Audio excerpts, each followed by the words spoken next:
welcome back to the English Learning Podcast. I'm your host, Hannah, and I'm so happy you're here with me today.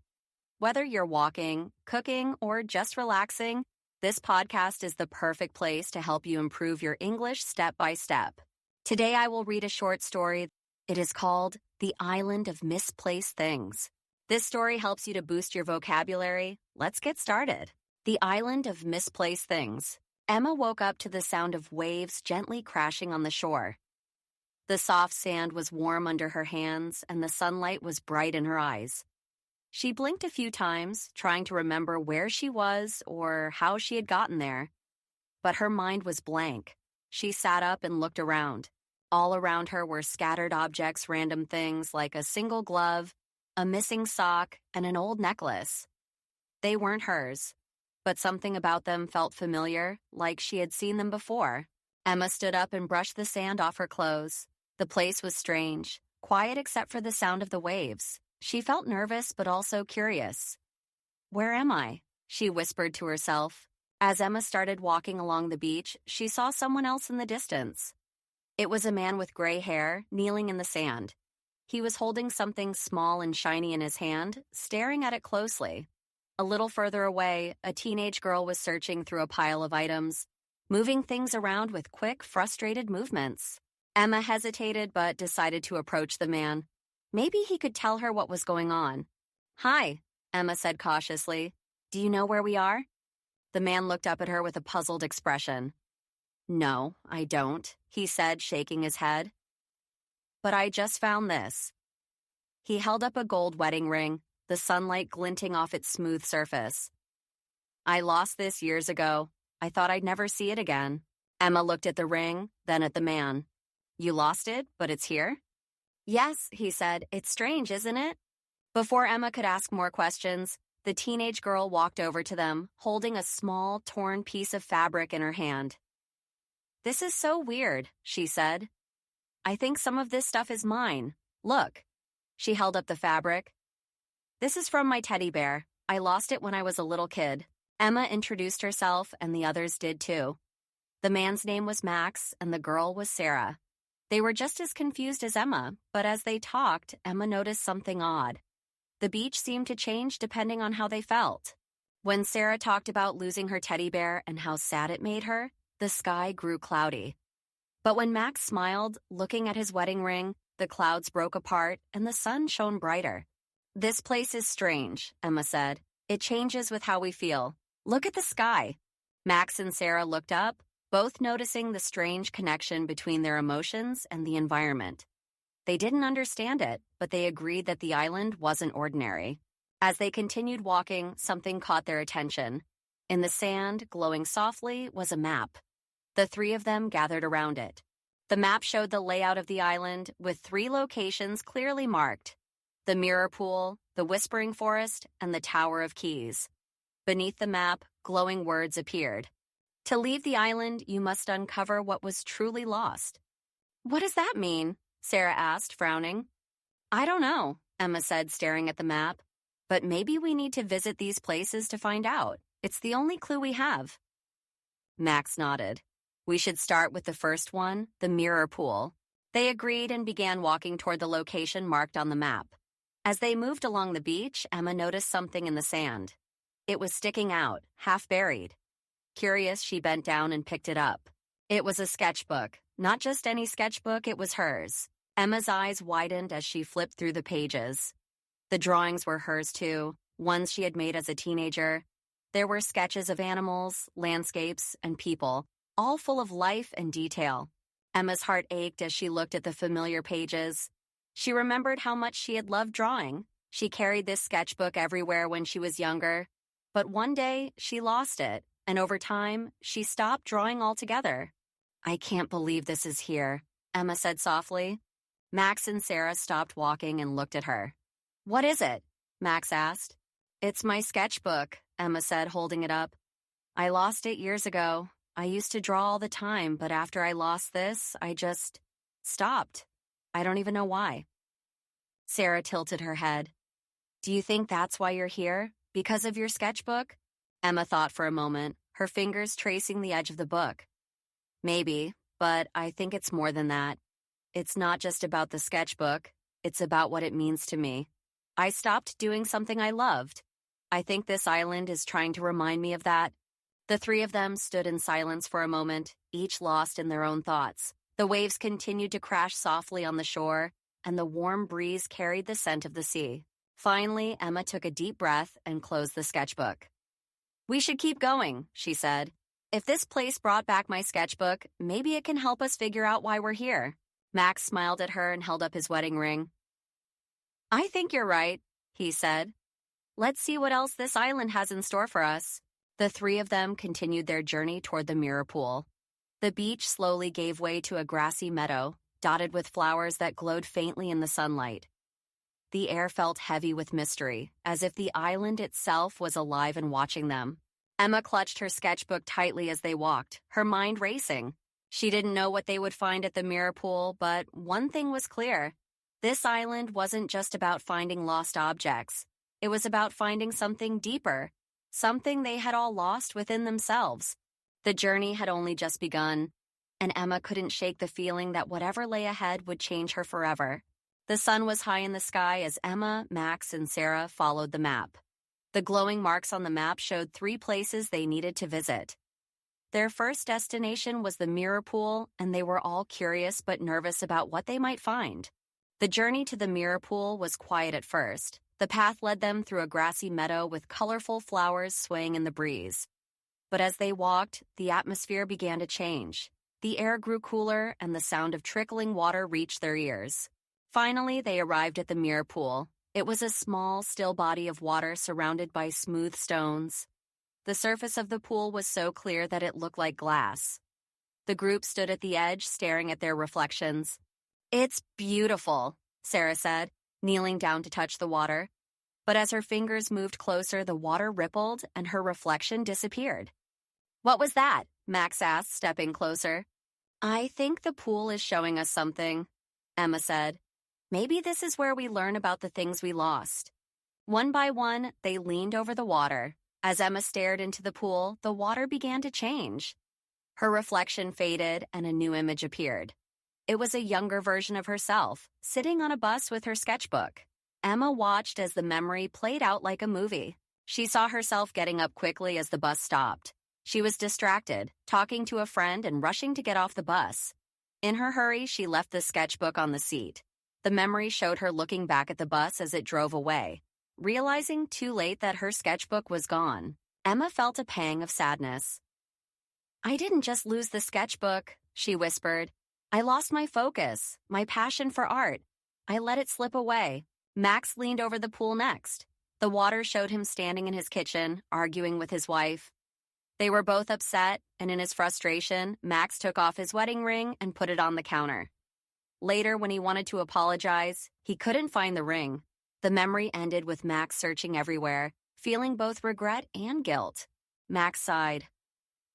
"I wasn't just careless with the ring," he said softly. "I was careless with my marriage. I should have talked to her, listened to her. Maybe I wouldn't have lost so much." Sarah hesitated before looking into the pool, but Emma gave her a reassuring nod. "It's okay," Emma said. "We're here with you." Sarah leaned over the water, and the memory showed her as a little girl. She was moving to a new house with her family. She had her teddy bear in her hands, but as they carried boxes, she accidentally dropped it on the ground. She saw the teddy bear lying there, but felt too embarrassed to pick it up because other kids were watching. Tears welled up in Sarah's eyes as the memory faded. "I was scared people would laugh at me," she said. "But that teddy bear made me feel safe. I've missed it ever since." The group sat together quietly for a while, reflecting on what they had seen. The pool had shown them more than just how they lost their objects. It revealed their regrets and emotions tied to those moments. "This island isn't just about finding things," Emma said. "It's about understanding what they meant to us." Max and Sarah nodded in agreement. The map began glowing again, guiding them to the next location, the Whispering Forest. As they entered the forest, the trees seemed to close in around them. The air felt heavy, and a faint whispering sound filled the space. "What's that noise?" Sarah asked, her voice trembling. "It sounds like voices," Max said. The whispers grew louder as they walked deeper into the forest. Emma suddenly stopped when she heard a voice clearly say, "You're not good enough to be an artist. Why even try?" Emma froze. "Did you hear that?" she asked. "Hear what?" Sarah asked, looking around nervously. "It said I'm not good enough," Emma whispered. Max frowned. "I heard something too. It said, 'You'll never make things right with your wife.'" Sarah looked scared. "Mine said, 'You don't deserve comfort or love.' What is this place?" The group realized that the forest wasn't just whispering random words, it was speaking their deepest doubts and fears. Each step forward became harder as the voices grew louder. Emma clenched her fists. "I can't let these voices stop me," she said. "They're not true. I have to believe in myself." Sarah wiped her tears. "Me too. I can't let fear hold me back anymore."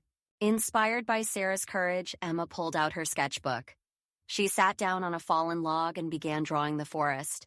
Her pencil moved quickly, capturing the trees and their shadows, the way the leaves swayed in the strange light. As Emma sketched, something incredible happened. The whispers began to change. Instead of saying hurtful things, the voices became soft and kind. "You can do it," one voice said. "You're stronger than you think," said another. Max and Sarah stared in amazement as the forest grew brighter and more welcoming. Emma looked up from her sketchbook and smiled. "The island responds to what we do," she said. "If we grow and face our fears, it helps us." Encouraged by this realization, the group continued their journey. The map guided them to the final location, the Tower of Keys. The tower was tall and made of stone, with a heavy wooden door at the entrance. Inside, rows of keys hung on the walls, each one glowing faintly. "What are all these keys for?" Sarah asked, looking around in awe. Emma noticed a message carved into the wall. "Choose the key that unlocks what you truly lost." They realized that each key represented a memory, and only one would help them leave the island. Emma looked at the keys and thought about her sketchbook. It wasn't just the book she missed, it was her love for creating, the joy she felt when she drew. She reached for a key that glowed with a soft golden light, knowing it was the right one. Max found his key too. It wasn't just about the ring, it was about forgiveness and the love he still had for his wife. He held the key tightly, ready to make things right. Sarah hesitated but finally chose a key that felt warm and comforting. It wasn't just her teddy bear she wanted, it was the sense of safety and love it gave her. As they each held their keys, the tower began to glow. A door opened, revealing a path that led back to the beach. The island had shown them what they had truly lost and helped them find it again. The journey wasn't over, but they felt stronger, braver, and more hopeful as they stepped into the light, ready to face whatever came next. Emma, Max, and Sarah stood in the Tower of Keys, surrounded by rows of glowing keys hanging on the walls. The air felt heavy and alive, as if the tower was watching them, waiting for them to make a decision. Each key seemed to hum softly, its glow pulsing gently like a heartbeat. The three of them looked at one another. They knew this was the final test. To leave the island, they needed to find the key that represented what they had truly lost. Not just the objects they had recovered, but the deeper meaning behind them. Emma approached the wall of keys first. Her eyes searched until they landed on one key that glowed brighter than the rest. It shimmered with a golden light, warm and inviting. As she reached for it, her hand trembled. She hesitated. The key represented her dreams and creativity, the part of her that she had abandoned when she stopped drawing. Choosing the key meant admitting something difficult, that she had been afraid of failing, of not being good enough, of starting again after so much time had passed. "What if I can't do it anymore?" Emma whispered. Max stepped closer and placed a hand on her shoulder. "You can," he said softly. "You've already started. The island wouldn't show you this if it wasn't true." Taking a deep breath, Emma reached out and wrapped her fingers around the glowing key. It felt warm in her hand, and a sense of calm washed over her. She knew she had made the right choice. Max turned to the wall and began searching for his own key. He thought about the wedding ring he had found on the island and what it represented. It wasn't just a symbol of love. It was also a reminder of forgiveness. Max had held on to guilt for so long, blaming himself for the mistakes he made with his wife. But he realized now that forgiving himself was the first step toward making things right. His eyes found a silver key with a soft, steady glow. Without hesitation, he reached for it and held it tightly. Sarah stood back, unsure. She looked at the keys, then at Emma and Max. "What if I choose the wrong one?" she asked. Emma smiled at her. "You'll know which one is right. Trust yourself." Sarah thought about her teddy bear and what it had meant to her. It wasn't just a toy. It was a source of comfort and love during a difficult time in her life. Losing it had made her feel like she didn't deserve those things anymore. She walked to the wall, and her eyes landed on a small, heart-shaped key that glowed with a gentle pink light. Her heart told her this was the one. She picked it up and held it close, feeling a sense of warmth and peace. As the three of them stood with their keys in hand, the tower began to tremble. The walls glowed brighter, and a soft rumbling sound filled the air. The ground beneath them seemed to shift, and a glowing portal appeared in the center of the room. "This must be it," Max said. "The way out." But before they could leave, a voice echoed in the tower, deep and calm. "To leave the island, you must let go of what you have recovered." Emma looked down at her sketchbook, still tucked under her arm. She didn't want to let it go. It felt like a part of her. But as she thought about everything she had learned on the island, she realized something important. She didn't need the sketchbook to prove she was an artist. The creativity it represented was already inside her. She walked to the center of the room and gently placed the sketchbook on the ground. "I'll create again," she whispered. The moment she let go, the sketchbook dissolved into light. Max stepped forward next, holding his wedding ring. He smiled sadly at it, but knew what he needed to do. The ring wasn't the only thing that mattered. His actions did too. "I'll reach out to her," he promised, setting the ring down. It too dissolved into light. Sarah looked at the piece of fabric from her teddy bear. Tears welled up in her eyes, but she smiled through them. "I deserve comfort and love," she said quietly. She let the fabric go, and it disappeared in a soft glow. As each of them let go, the portal grew brighter. The tower trembled one last time, then became still. The three of them stepped toward the glowing light, holding their keys tightly. "Are you ready?" Emma asked. Max and Sarah nodded. Together, they stepped into the portal. The light surrounded them, warm and blinding. Emma felt as if she were floating, weightless and free. When the light faded, she found herself sitting at her desk at home. She looked around, everything familiar but different somehow. She felt lighter, braver, and more connected to herself than she had in years. On the desk in front of her was a blank notebook and a pencil. Without hesitating, she picked them up and began to draw. Her first drawing was of the island, not as a place of loss, but as a place of rediscovery. She smiled as the image came to life on the page, knowing she was ready to keep creating. Max woke up in his living room, the phone on the table in front of him. He picked it up, dialed his wife's number, and took a deep breath. It was time to make things right. Sarah opened her eyes in her bedroom, the morning sunlight streaming through the window. She hugged herself tightly and smiled. "I deserve this," she said softly, promising to be kinder to herself from now on. The island of misplaced things was gone, but its lessons stayed with them. They had found what they truly lost, and in doing so, they found themselves. Thank you for joining me on the English Learning Podcast today. I hope you liked this story and learned new words. If you enjoyed this episode, please share it with a friend who's learning English too. Let's help each other get better together. See you next time. Keep practicing, keep smiling, and keep learning. Bye for now.